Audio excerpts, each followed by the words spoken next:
Welcome back to Making Trade Sexy with Express Employment Professionals here on the east side of Cincinnati. Today we are here with, I think, probably the coolest job I've ever talked to. And it's a custom guitar shop, right? And repair. So go ahead and introduce yourself. I am Jesse Rogers. I am the founder and owner of Revolution Guitar Works LLC. And I'm a luthier by trade. So I repair and build stringed instruments, primarily guitars. So yeah, that's what I do. That's fantastic. I had to Google what luthier was before this, by the way. Alex like, I have a luthier for you. I'm like, I don't know what that means. But it's a crazy industry. Oh, absolutely. There's a lot of stuff with it. Yeah, it's almost kind of, it's like the craft beer industry of instruments, really. Like there's a lot of boutique stuff going on, yeah. Okay. Now you build and you also repair, right? Yes, yeah, sure do. Now is it custom? Do you work on, like, if I went to just a random off-the-shelf guitar, you could work on that too? Oh yeah, absolutely. Yeah, I've done customization, commissioned work where a client has a vision of what they want, and then we should make that come to life. So yeah, I mean. That's kind of how I started out, is customizing already built guitars. You have to have a passion for this. No one's just like, oh, I want to get into this. So when did your journey with guitars start? When I was 12 years old, I got my first guitar. It was my dad's old guitar. I was listening, this was, because I'm 43. So this was 1980, whatever. So, a hair band. Yeah. Right. So I was listening to a lot of that, and like Motley Crue, I thought was the best thing ever. So I wanted to be this hair band musician, and so my dad dug out his old guitar and he gave it to me, and it just took off from there. I just fell madly in love with guitar. It really is an obsession, and yeah, I don't know. When I was a few years later. I was curious and I took my guitars apart because I wanted to know how they work. That's terrifying. Yeah. No one's like, I love this thing, I should break it. Right. Yeah, other kids took apart remotes, I took apart guitars. That's crazy. And that's kind of where that started. A lot of people who play, they're obsessed with the music and with the instrument. And for me, it just went that extra step further. Right. Where I am obsessed with it. I love playing. I love making music, but I also love creating something that someone else can take their vision and make it. I think that's really cool. That's awesome, especially when it's something you're passionate about. So, yeah. Has it always been your career path? Have you always been working on guitar? No. So, when I was younger, it never occurred to me. I was just tinkering with my stuff, and I never thought of that as a career. Right. So I initially wanted to go into production for audio and video. I enlisted in the Air Force because I thought it's going to be the easiest way for me to be able to go to college. Sure. Yeah. Turns out I have flat feet, so they sent me home. Oh, is that really? That's where? Yeah. Oh yeah. Really? Yeah. I was halfway through boot camp. They're like, "Oh, you're not supposed to be here. Bye." Yeah, they should have caught that in the what do they call that? The ASVB. The MEPS. Yeah, physical. the MEPS thing. All right, hold on. You can't have flat feet. No. Yeah, your arch has to be a certain. Yeah. I couldn't do it either. When I talked to a recruiter in high school, and I've got all kinds of problems where they're like, no. Yeah. Well, and that was a thing. Yeah. Yeah, well, I was shocked it was a thing in the Air Force. I'm like, you don't do much marching. You're usually Right, I'm sitting gonna at a desk. be here behind a desk on a plane. Like, what do you need me to have big arches It's for? the chair force, right? Yeah, right. Just kidding, any Air Force listener. Thank you. Yes, we love you, Air Force. And the military is a viable option, okay? Right. So came home from that, and I enrolled in UC Raymond Walters, which is now, I think, called Blue Ash. Okay, cool. For electronic media. Sure. Graduated, got my associate's degree in electronic media, had these big plans of, becoming a director and all this other stuff. And that didn't really pan out just because Cincinnati's not the biggest market Right. for something like that. And I wasn't really too keen on going to the West Coast or the East Coast.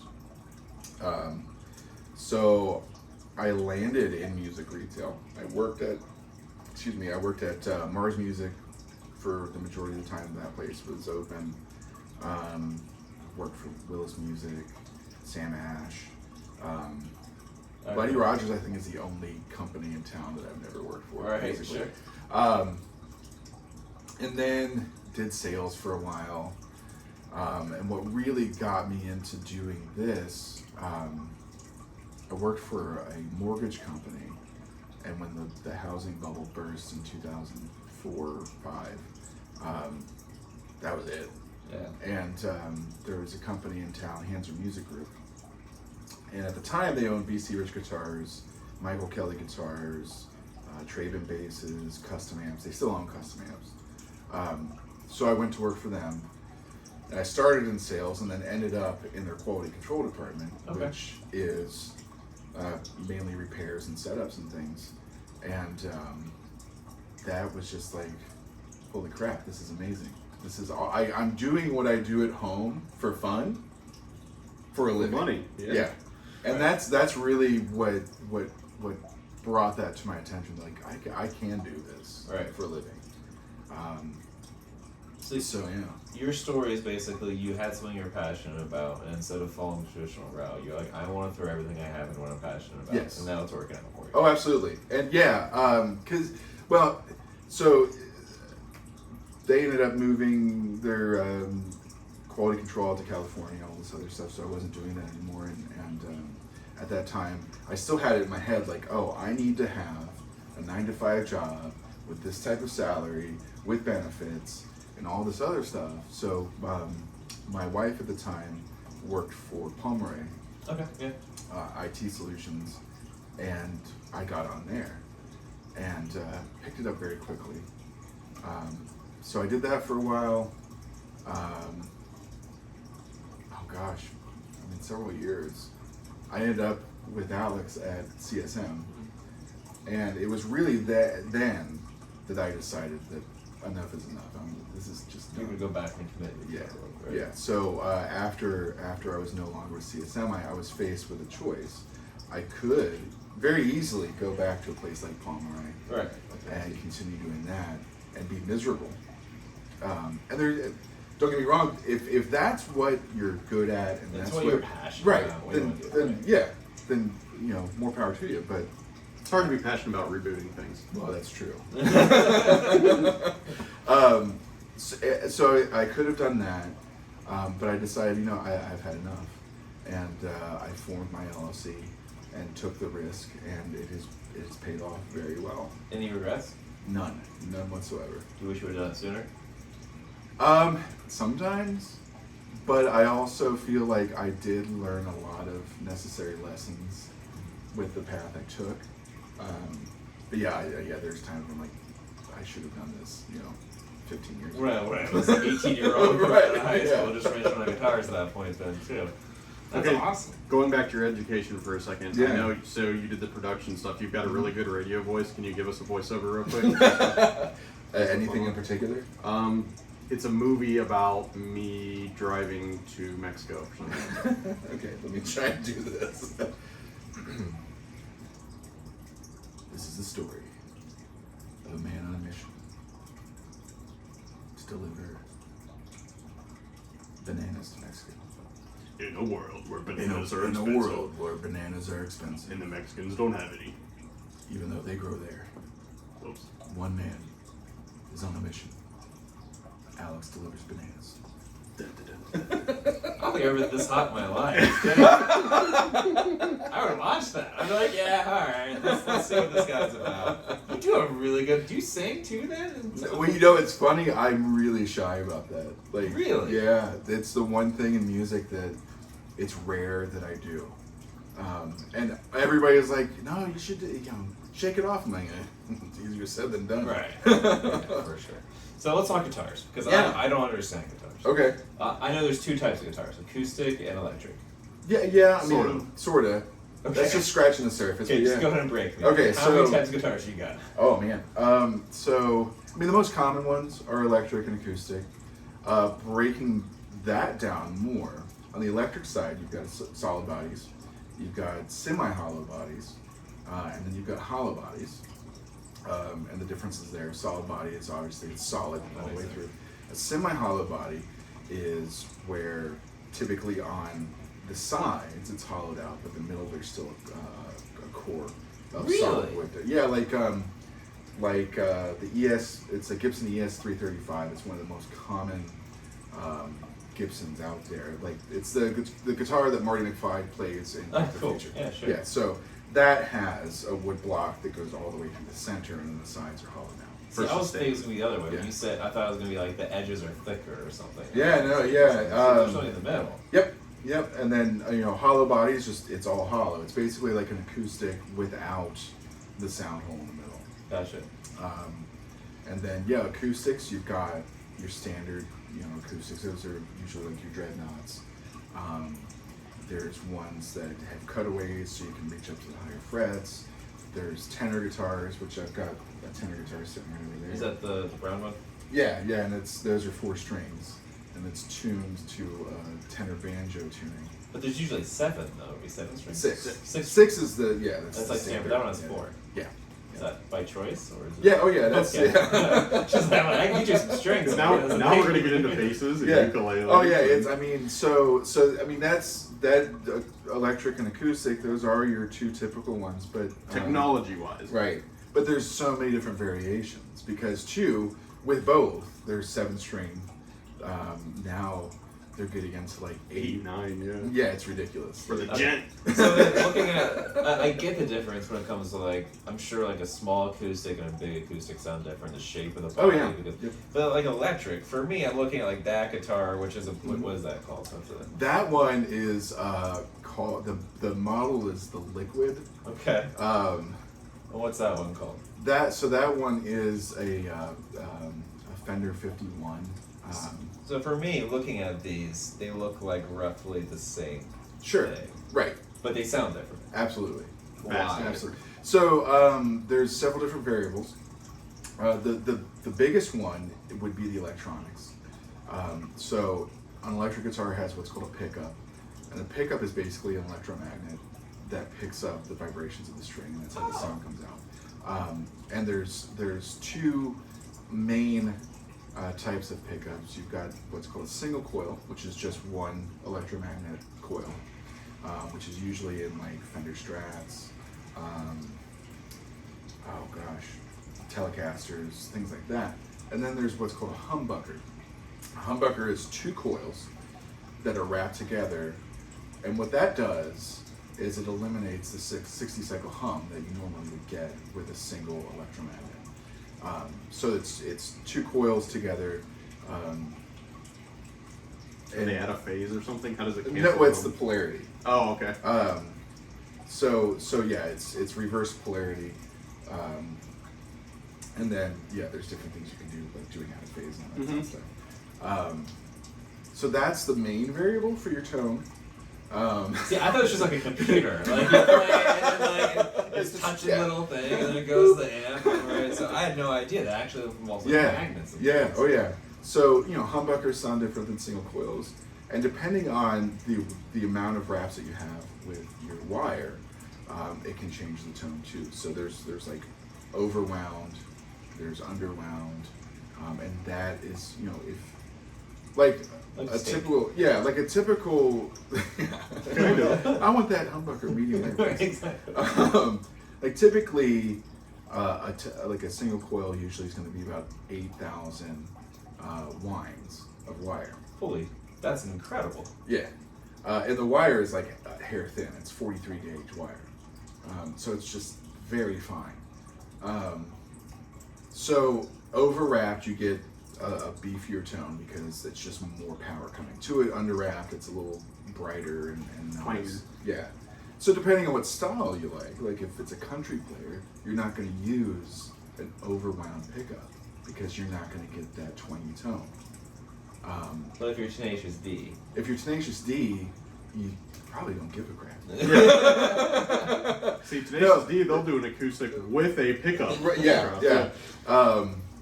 And then aside from the pickups, then it goes to the wood. So that changes your tone too. each wood has different resonance, which help the sound. Okay. It affects so, how the strings vibrate. Let's talk about that for a second. Yeah. So I'm a woodworker. Right. And I'm also a coffee snob. Okay. So I can personally tell the difference between like a Sumatran versus a Colombian, right? Right. But like a normal person, they wouldn't be able to tell the difference. Well, Can you tell the difference in like could you listen to a guitar and be like, oh, that's a maple? I've hung out with Jesse before, and there's been like a guitar player behind us, and they'll start playing, just be like, "That's a Gretsch," oh yeah. and like, yeah, he can tell. There's no way. Absolutely, you Really? can I definitely mean, tell. the difference. I think it does take a trained ear. Yeah.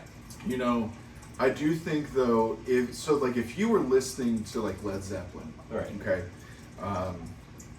and then you were listening to the Beatles, you can definitely tell the difference in the guitar tone, right? Sure. So I would tell you, well, that's because Jimmy Page is playing Les Paul, which is a mahogany body with a maple cap, and George Harrison is playing a Strat, which is probably alder or ash. And it's also humbuckers versus single coil then too. Right. So like a mahogany, which is what a lot of Gibsons are made out That's of. my Les Paul next. Yeah. It's The mahogany. red, the brown and white one. Black and white. Black- Black and cream. Yeah. Yeah. Cream. Oh wow. Just to clarify. Sorry. You're good. So that's mahogany, and that tends to really resonate the lower tones more, versus like that blue guitar, the liquid. Right. That's ash. So ash is a bit more on the mid to higher range side. So it's going to bring out the mids and the trebles more.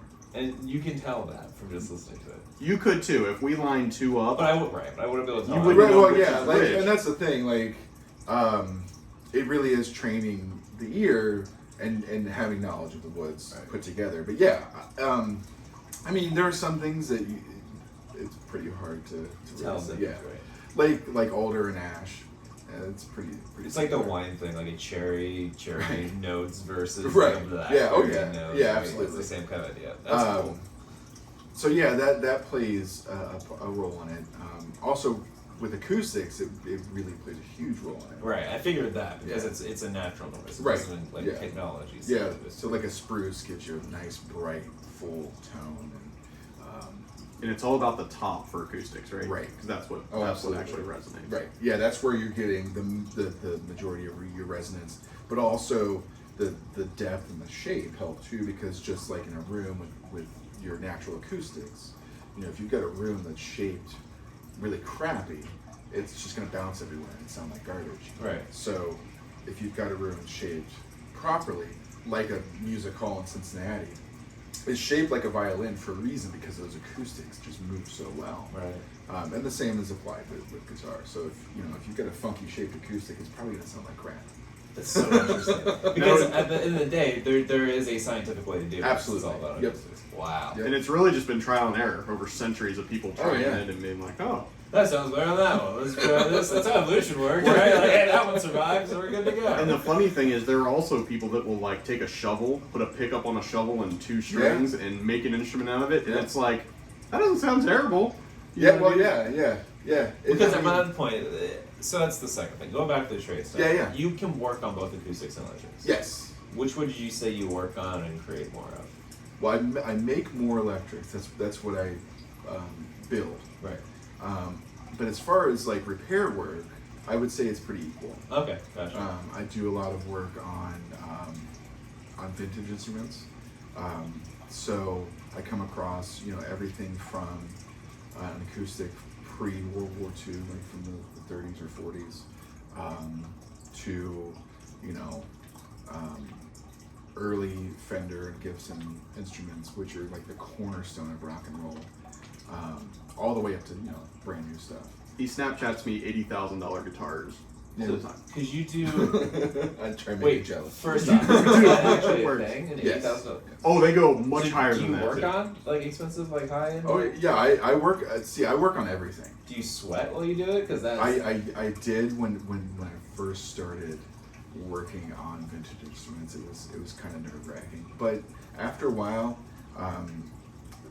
I look at it as this is a piece of history, but it's just as important as that $99 Squire that somebody buys because of what its function is. Right? Okay. So It's living art. pretty much. But you know. so let's talk about that then. So Yeah. you're saying let's talk about pianos, which is Okay. something else that I know the price difference is just Right, like, right. stupid. Yeah. Like you and I could go get the Shiba thing for $99 from a garage Right, sale. right. But there's also $1 million pianos out there too. Yeah. One probably the $1 million piano hopefully sounds better than the $99 Toshiba. Right, Is right. it the same in guitars or is it? Yeah, well, sure. And that's the thing, like, less expensive instruments are really geared towards people who are just starting out because you don't need the best sounding guitar when you're just learning, just like anything else, you know. So a $99, Squire Strat. Remember my PV Raptor, Nick? Yeah. whereas that was the PV black Raptor- I got a guitar and an amplifier for $100, Yeah. That's concerning. But you know, and it got me through for years before I felt like I had to buy another one. but there's a huge sound difference between that and say like a $4,000 Les Paul. So what's the coolest guitar you ever worked on? Oh my gosh.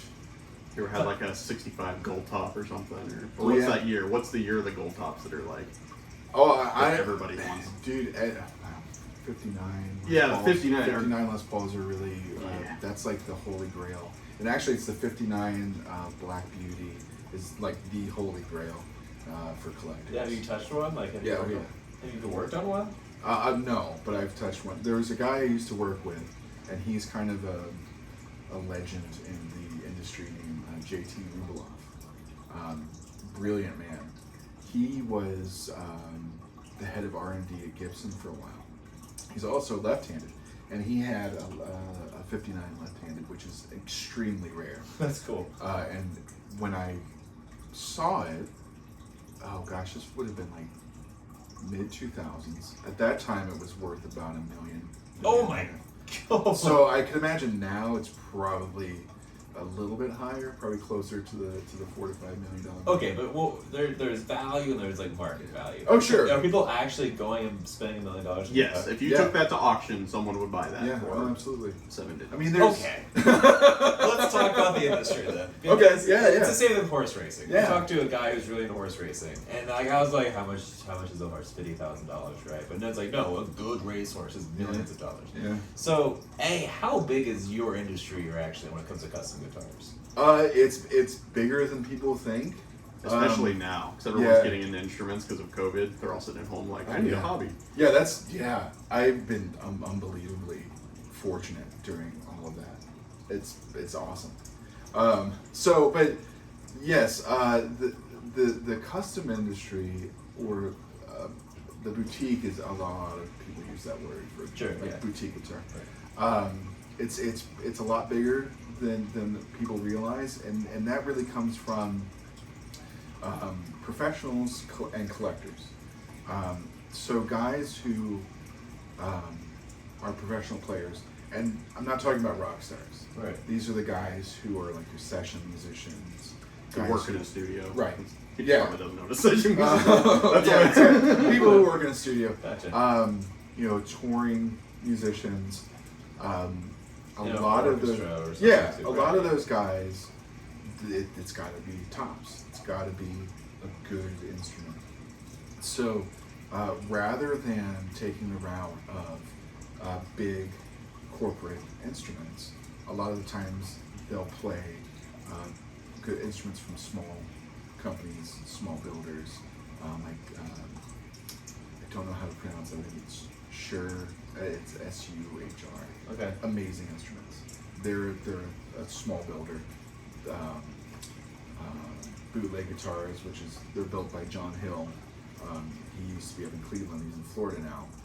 Amazing builder, but guys play his stuff. God, there's so many. I'm trying to think. So is that The goal? cliche is PRS, right? Right. Well, yeah, PRS started as a boutique builder, and now they're this massive company. Conglomerate. Yeah. So is that the goal for you? Do you want to get to the point that you're a custom builder full time doing this? And Yeah, just- absolutely. So in terms of in terms of compensation too, bro, I'm sure a lot of the kids right now listening to the podcast, they think you're the rock star. Like, you've already convinced half of my listeners to be like, hey, I'm gonna go make custom guitars after this. Sure. So what's the lifestyle look like, right? So it's all about compensation, pay, and lifestyle. Yeah, it's not, as far as the work, it's not as glamorous as it sounds, right? When I tell people that I'm a luthier, that I build and repair guitars, like, wow, That's alright. Yeah, man. It's hard work. It's not easy, and it is very specialized. Right. And granted, there are things for guitars that the average person could do easily, like setups and things like that. But it is hard, painstaking work. It's worth it because of the market. When you get into like a custom build or small batch, like I've got a guitar that I'm working on right now. It's called the Galaxy. It's an original shape of mine. I've got 2 in production. When they're done, there's one that's ash with Wenge. That will probably sell for about $3,000. And then my other one is an alder body, and will just be painted. And that will probably sell for $1,500. So how many of these guitars can you crank out in a year? You think? Oh, If you're doing a full time, so if I'm doing, probably anywhere between a dozen to 25, 30, and that really depends on tools, how much I want to saturate the market, right? How much buzz do I want to create. How many employees do you want to have to hire? Right. Right now, it's me. Right. And what kind of demand I want to create. Sure. Right. So, like right now, my focus is developing a line of instruments, and to create that buzz, you don't want to make too many right away. You want to make it something that is going to be desirable. And then get people that are visible to play it, right? And then get it marketed up. So let's talk about the repair side of work too. Because they tie in pretty well together. Because if the guitar industry is booming, the repair industry is going to be booming for it too, right? So what's that day in a life look like? I mean, is it an 8 to 5? Do you do them? Is it something project based? Okay, tell them what it would be like to work at Guitar Center, because that's what most of these kids first thing are going to find at corporate. It's going to be setups all day. Yeah. So if you're interested in doing this type of work, I would say start in a retail environment, not necessarily big box. Not knocking them, but I'm knocking them. Yeah, in that environment, Alex is very. That's mixologist you're right. Alex Sonnenberg. You're right, because it is a lot of the times it's setups all day, and what a setup is a guitar. You've got your components. You've got what's called the bridge, which is what the strings sit on top of and go up the neck to your. At the top, it's called a nut, and that's what the that's what the strings go into before they are wound in the tuners. So a setup, what that involves is making sure the neck is straight, making sure that what's called intonation is correct. And intonation is like the lowest string on a 6-string guitar is an E. So most guitars have anywhere between 21 to 24 frets, and that's individual notes. That's little lines. Yeah, that's the space between. Yeah, and the guitar is traditionally a 2-octave instrument. So the 12th fret is where your octave's at, and the intonation would be that when you hold down that string on the 12th fret, that note should match the harmonic with the open string. So can we show him? Yeah. We got audio. So why not? Don't break your